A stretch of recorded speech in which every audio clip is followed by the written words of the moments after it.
로버트 프로스트의 유명한 시 가지 않은 길은 우리 모두가 마주하는 인생의 갈림길을 상징합니다. 눈 덮인 숲속 두 갈래 길 앞에서 우리는 매 순간 선택의 기로에 서 있습니다. 하나는 안전하지만 익숙한 길, 다른 하나는 불확실하지만 성장을 약속하는 길. 이 선택이 바로 삶의 본질입니다. 연구에 따르면 인간의 뇌는 익숙함을 60%더 선호합니다. 이는 진화적 생존 메커니즘이지만 동시에 성장의 가장 큰 장애물이기도 합니다.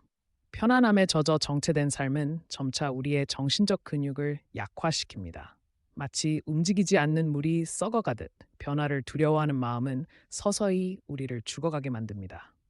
심리학자 칼 융은 의식의 확장 없이 진정한 삶은 불가능하다고 말했습니다. 깨달음은 종종 불편함에서 시작됩니다. 반복되는 일상 속에서 문득 이게 전부일까라는 질문이 떠오를 때 우리는 비로소 변화의 씨앗을 심게 됩니다. 이 순간이야말로 성장을 위한 첫걸음입니다. 변화를 위한 가장 어려운 단계는 시작입니다. 하버드 연구에 따르면 새로운 도전을 시도하는 데 실패하는 주된 이유는 시작 자체를 두려워하기 때문이 78%를 차지합니다. 그러나 진정한 용기는 실패가 아닌 실패를 두려워하여 아무것도 시도하지 않는 것에 대한 두려움에서 나옵니다. 신경과학 연구에 의하면 새로운 습관 형성 시 뇌는 물리적 고통과 유사한 반응을 보입니다. 마치 운동 초기에 근육이 아프듯 정신적 성장에도 정신적 근육통이 따릅니다. 그러나 이 고통은 성장의 증거입니다.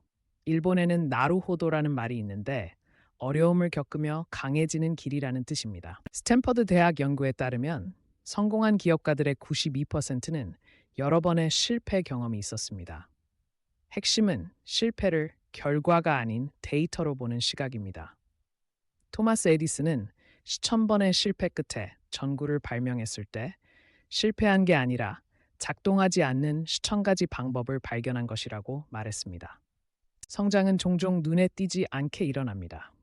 대나무는 심은 후 4년간 땅속에서 뿌리를 키우다 5년 차에 갑자기 25m까지 자랍니다. 우리의 변화도 마찬가지입니다.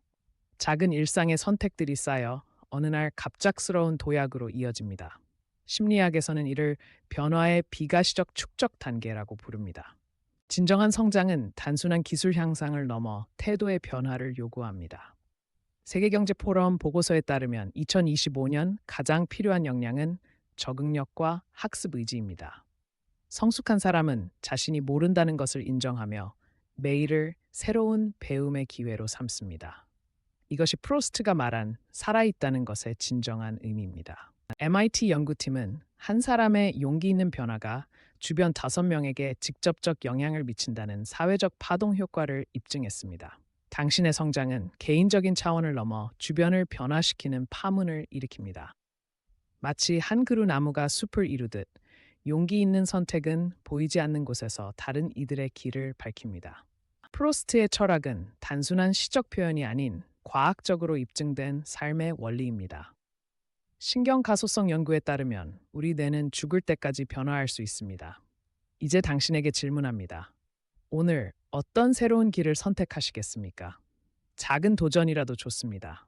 왜냐하면 진정한 죽음은 심장이 멈추는 것이 아닌 성장을 멈추는 순간이기 때문입니다.